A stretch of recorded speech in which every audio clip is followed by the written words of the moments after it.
শিক্ষা, স্বাস্থ্য, খাদ্য, বস্ত্র, বাসস্থান এগুলো মানুষের মৌলিক অধিকার।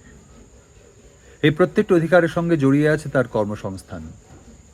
প্রতিটি মানুষ তার যোগ্যতা অনুযায়ী কাজ করবে, রোজগার করবে এবং সম্মানের সঙ্গে মাথা উঁচু করে বাঁচবে, এটাই স্বাভাবিক। কিন্তু বিগত বেশ কয়েক বছর ধরে এই রাজ্য প্রশাসনের নানা স্তরে দুর্নীতি যেভাবে বাসা বেঁধেছে, তাতে সাধারণ মানুষের জীবন বিপন্ন হতে বসেছে। এই জিনিস বেশি দিন চলতে থাকলে গোটা রাজ্য জুড়ে এক চরম অরাজকতা দেখা দেবে। এর বিরুদ্ধে প্রতিবাদ করে আগামী 28শে জুলাই চলো নবান্ন নামে যে অরাজনৈতিক কর্মসূচির আয়োজন করা হয়েছে, আমি তার সাফল্য কামনা করি।